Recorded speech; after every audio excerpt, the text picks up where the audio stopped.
বারবার এই বিষয়টা আমাদের ভাবায় ভাবায় দেশপ্রেম আর দেশপ্রেম এটার মধ্যে ব্যবধান কতটা। দেশপ্রেমের নামে যেভাবে বিদ্বেষ ছড়ানো হচ্ছে, যেভাবে ঘৃণা ছড়িয়ে দেওয়ার চেষ্টা করা হচ্ছে, যেভাবে মানুষে মানুষে ব্যবধান তৈরি করবার চেষ্টা করা হচ্ছে, আমরা বারবার তার বিরুদ্ধে আমাদের অবস্থান রেখেছি।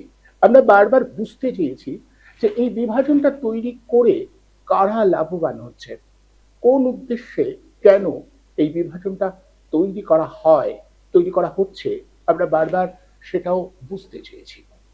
ঠিক এই মুহূর্তে আমাদের দেশে একটা অস্থিরতা তৈরির চেষ্টা চলছে। প্রতিবেশী রাষ্ট্র, যেটা এক সময় আমাদের এই বাংলার অংশ ছিল, বাংলাদেশ, তাদের সাথে সম্পর্কের অবনতি হচ্ছে আমাদের ক্রমাগত।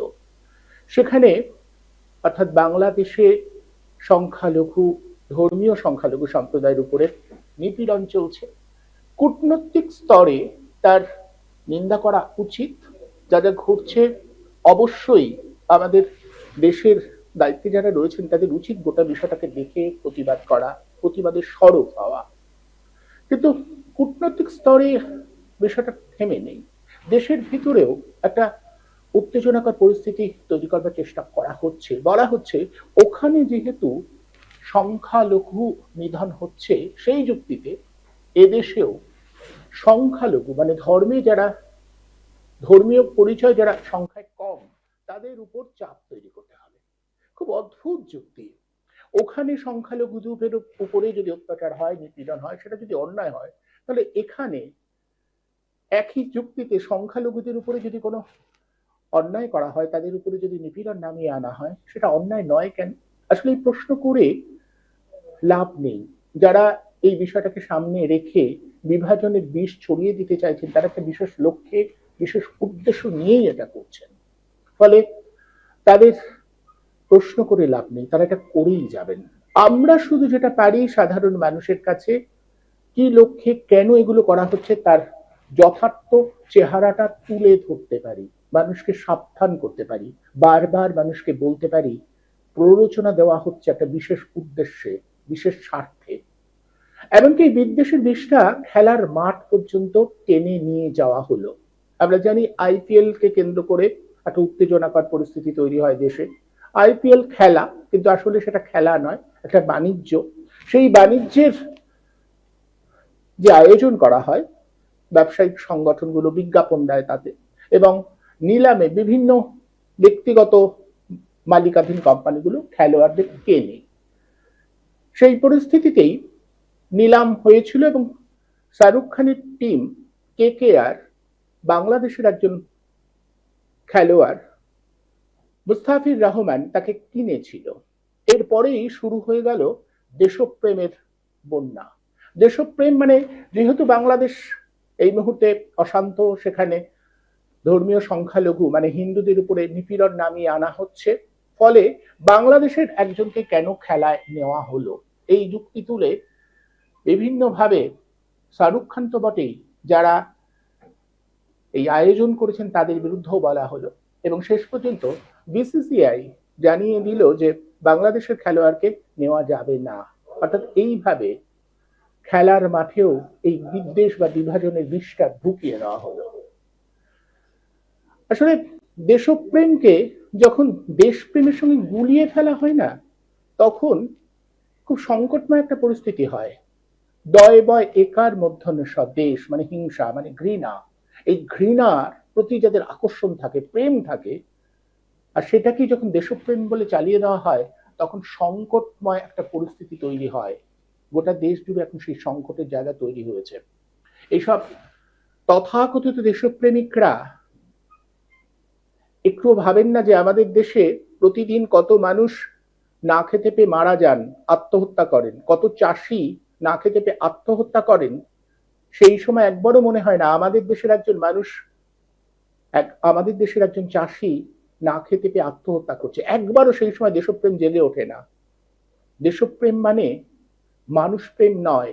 দেশপ্রেম মানে আসলে একটা হিসেব, কৌশল, ক্ষমতায় চড়বার বা একদল ক্ষমতা নিশ্চিত করবার জন্য যে ছক কষেন সেই অনুযায়ী সমস্ত আয়োজন হয়, সেটাকে দেশপ্রেম বলে চালানো হয়। বারবার আমরা এই কথা বলবো। জানি মানুষের বোধ, মানুষের বুদ্ধি, আবার এই শব্দগুলো অনেকে বলেন যে খুব ভারী ভারী শব্দ, সাধারণ মানুষের কাছে বোধগম্য হয় না, কিন্তু তবুও বারবার করে বলতে হয়। মানুষের চিন্তা শক্তি দিয়ে চারপাশটাকে বুঝতে হবে। যদি না বোঝা যায় তাহলে আমরা কিন্তু আরো বেশি সংকটময় সময়ের মধ্যে চলে যাব। আমাদের মধ্যে যে ভাবাবেগ আছে সেটাকে ব্যবহার করে রাজনৈতিক নেতারা ফায়দা তুলবেন। রাজনৈতিক দলের পক্ষ থেকে এটা শুরু হয়ে গেছে। এদেশে এখন যারা শাসন করছেন তারা চান এই বিদ্বেষের বিষটা ছড়িয়ে যাক। মানুষকে আর মানুষ বলে চেনা যাচ্ছে না, মানুষকে চিনতে হচ্ছে তার ধর্ম পরিচয় দিয়ে। এটা আগে ছিল না, এখন হচ্ছে। প্রতিদিন মানুষকে ধর্ম পরিচয় দিয়ে চেনানোর যে প্রয়াস, আমরা সচেতন ভাবেই তার ঠিক উল্টো দিকে আমাদের অবস্থান রাখবো। তাতে যদি আমাদের অনুষ্ঠান কম মানুষ দেখে, কম মানুষের কাছে পৌঁছয়, তবুও ভালো। অন্তত সত্যের খাতিরে এই বিষয়টা উল্লেখ করা উচিত, এই বিষয়টা তুলে ধরা উচিত যে মানুষকে এইভাবে বিভাজন করাটা অন্যায়, অন্যায় এবং অন্যায়। এটা ইতিহাসের ট্র্যাজেডি। একজন বিখ্যাত লোকের কথা যে ইতিহাসের এটা একটা ট্র্যাজেডি যে সত্যটা সবসময় অল্প মানুষের সমর্থন পেয়ে চলা শুরু করে। একদমই আমাদেরও তাই মনে হয়, কিন্তু তবুও এটা উচ্চারণ করতে হয়, বলতে হয়। আসুন আজ ঠিক এখানে দেশপ্রেম আর দেশপ্রেমের মধ্যে ফারাক কতটা, দেশপ্রেমের নামে বিদ্বেষ ঘৃণার প্রেম কারা ছড়িয়ে দিচ্ছে, তাদের সম্পর্কে কিছু কথা বলি, কিছু বোঝবার চেষ্টা করি। আজ এই দেশপ্রেম বনাম দেশপ্রেম এই শিরোনামের আলোচনায় আমি আমন্ত্রণ জানিয়েছি অধ্যাপক ডক্টর মিরাতুন নাহারকে, এবং আরো একজন কিছু সময়ের মধ্যে আমার সঙ্গে আসবেন, তাকেও আমি স্বাগত জানাবো। প্রথমে মিরাতুনদিকে স্বাগত জানাই। মিরাতুনদি, আপনি বারবার করে বলেন যে আমাদের বোধহয় সহজ ভাবে, সহজ করে সাধারণ মানুষের কাছে সহজ কথাটা তুলে ধরাটা খুব জরুরি। জ্ঞানগর্ভ আলোচনায় নয়, জ্ঞানগর্ভ কথা বলে নয়, মানুষকে বোঝানো উচিত যে এই সময় তার খেতে পাওয়া, তার চাকরি পাওয়া, তার স্বাস্থ্য, এটা খুব দরকার। এটাকে ভুলিয়ে দিয়েই এই যে মানুষে মানুষে বিভাজন, ধর্ম নিয়ে মানুষকে বিভক্ত করবার চেষ্টাটা ছড়িয়ে দেওয়া হচ্ছে। কোথাও মনে হয় না এই দেশপ্রেমের নামে এই দেশপ্রেম ছড়িয়ে দিয়ে আসলে মানুষকে অসহায় করে তোলা হচ্ছে? যে প্রশ্নগুলো মানুষের তোলা উচিত সেই প্রশ্নগুলো সরে যাচ্ছে। এমনকি খেলার মাঠ, আপনি বলেন একেবারে বিশুদ্ধ বিনোদন দেবে যে জায়গাটা, সেখানটাতেও এইভাবে এই বিষটাকে, ঘৃণাটাকে ছড়িয়ে দেওয়া হচ্ছে। হ্যাঁ, আমরা পড়েছি, বিখ্যাত মানুষদের লেখায় পড়েছি। আমার খুব মনে পড়ে এই ব্যাপারে যিনি খুব সুন্দর করে, শোনা যাচ্ছে কথা? হ্যাঁ, শোনা যাচ্ছে, বলুন। যিনি খুব সুন্দর করে বুঝিয়ে দিয়েছিলেন আমাদের এই সময়ের বিখ্যাত মানুষ। এমন নয় যে আমরা তার তার কথা কেবল বই পড়ে শিখেছি, তা নয়, ব্যক্তিগতভাবে সান্নিধ্যে এসেছিলাম এবং তার লেখা পড়ে বিশেষ করে আমি এই দিকটা বুঝেছিলাম, সেটা খেলার তাৎপর্য, খেলার মাহাত্ম্য। খেলা ব্যাপার নামক ব্যাপারটা যে মানুষের মধ্যে প্রচলিত রয়েছে, খেলা এক ধরনের প্রক্রিয়া, তিনি সেটা বলেছিলেন এবং খুব সত্য কথা উপলব্ধি করেছি আমি। খেলা হচ্ছে এমন একটা প্রক্রিয়া যেখানে দুটো পক্ষ থাকে, দুটো পক্ষ একসঙ্গে খেলা করে, হার জিতের ব্যাপার আছে। ফুটবল খেলা হচ্ছে, ক্রিকেট খেলা হচ্ছে, যে কোনো খেলায় নাও, দুটো পক্ষের মধ্যে হার জিতের সম্পর্ক থাকে, পরাজয় পরাজয়। কিন্তু খেলার মধ্যে জয় পরাজয়ের এই মাঝখানে হিংসা ঢোকানো যায় না। খেলা, আমরা আজকে এটাও বলে নেওয়া প্রয়োজন, এই সময় অবশ্য খেলা মেলা এসব রাজনীতি জগতের লোকেরা খুব লঘু করে দিয়েছে খেলা কথাটাকে। খেলা হচ্ছে, বাস্তব জীবনে আমরা এই ধরনের কথা বলি, খেলা হচ্ছে, কিন্তু আসলে কিন্তু তা নয়। খেলা ব্যাপারটা নৈতিকতা, নৈতিক চরিত্র গঠনে সাহায্য করে মানুষের।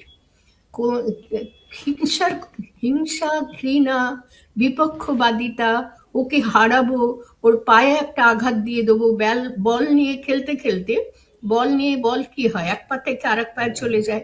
আমরা কি করি, বল যারা খেলে তারা কি করে না, বলটাকে নিজেদের পায়ের মধ্যে নিয়ে গোল দিয়ে দেবে। এই যে প্রচেষ্টা, সেই সময় কোনো খেলোয়াড় তাদের শেখানো হয় না যে যার পা থেকে তুমি বলটা নিচ্ছ তার পায়ে আঘাত করে তুমি বলটা নিয়ে নেবে। খেলাতে এর কোনো কোনো রকম ভূমিকা নেই, হিংসার কোনো ভূমিকা নেই, মারপিটের কোনো ভূমিকা নেই। খেলাটা হবে খেলার মতো, ফুটবল খেলাও ক্রিকেট খেলাও তাই, আর যত খেলা আছে সব খেলার মধ্যে কোনো রকম জয় পরাজয়ের পরে যারা বিজিত হয়েছে আর যারা পরাজিত হয়েছে দুই পক্ষই গলাগলি করে। জয়ী পক্ষ একটু হাসির মুখ ফোটে, আর পরাজিত পক্ষে একটু ম্লান হয়ে যায় মুখ হয়তো, কিন্তু হাসি মুখে কুলাকুলি করে, করমর্দন করে, কখনো তাদের মধ্যে হিংসার সম্পর্ক তৈরি হয় না। এই জন্যে খেলার উৎপত্তি হয়েছে।